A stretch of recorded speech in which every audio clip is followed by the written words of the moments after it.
श्री गुरुवे नमः। ध्यानमूलं गुरोर्मूर्ति पूजामूलं गुरोः पदम् मंत्रमूलं गुरोर्वाक्यं मोक्षमूलं गुरोः कृपा। ओम शांति शांति शांति। ओम। प्रणाम भगवान।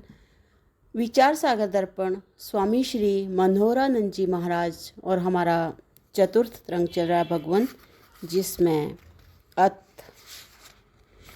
उत्तम अधिकारी उपदेश निरूपणम जो है वो चल रहा है। और इसमें जो है शुभ संतति नाम के जो राजा हैं उनके 3 पुत्र, उनकी कथा जो है यहाँ पे चल रही है। तो अब जो तीनों पुत्र हैं वो जो हैं वो गुरु जी के पास जाते हैं, ब्रह्मनिष्ठ और ब्रह्मश्रोत्रिय महात्मा के पास।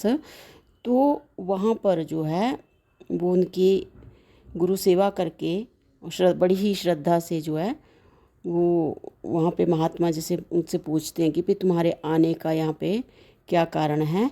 तो वो जो तत्व दृष्टि है सब भाइयों में बड़ा, वो हाथ जोड़कर गुरु जी से कहने लगता है। तो वो शंकाएं अपनी बता रहा है भगवान।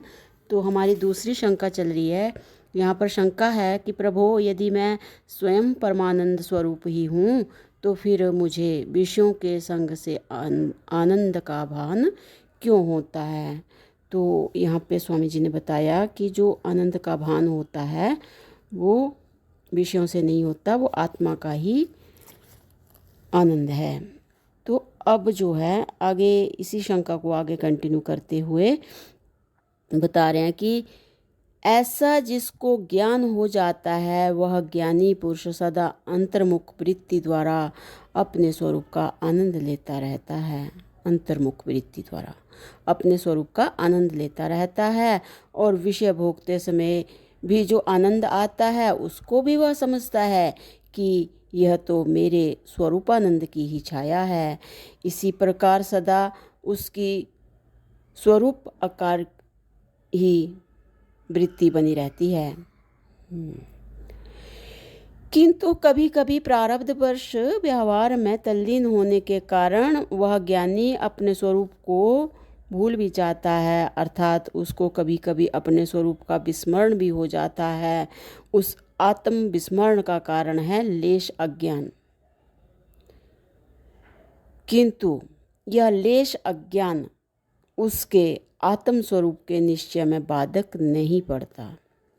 जैसे सिनेमा को देखते समय कभी कभी लोग भूल से उस खेल को थोड़े समय के लिए सच्चा मानकर ताली बजाने, हंसने, रोने लग जाते हैं, किंतु उस थोड़े समय का हंसना, रोना इत्यादि उसके सिनेमा के असली स्वरूप के निश्चय में, अर्थात कि यह केवल झूठ खेल मात्र है, इस निश्चय में बाधक नहीं पड़ता, अर्थात उसका सिनेमा का मिथ्यात्व निश्चय टूटता नहीं है। इसी प्रकार ज्ञानी को भी उस लेश अज्ञान से अपने स्वरूप का निश्चय टूटता नहीं है। परंतु जो अज्ञानी लोग हैं वे तो हमेशा बहिर्मुख ही रहते हैं, अर्थात अपने आत्म स्वरूप को भूले हुए ही रहते हैं। इसी बात को बताते हुए श्री निश्चलादास जी महाराज लिखते हैं, हवे विस्मृत व्यवहार में कबहू ज्ञानी संत, हवे विस्मृत व्यवहार में कबहू ज्ञानी संत, अज्ञानी विमुख ही रहे, यह तू जान सिद्धांत। हवे विस्मृत व्यवहार में, जो ज्ञानी संत हैं स्वामी जी कह रहे हैं कि भाई वो तो व्यवहार में विस्मृत हो जाते हैं कभी कभी, लेकिन जो अज्ञानी है वो वही विमुख ही रहे, ये सिद्धांत है, ऐसा तू जान।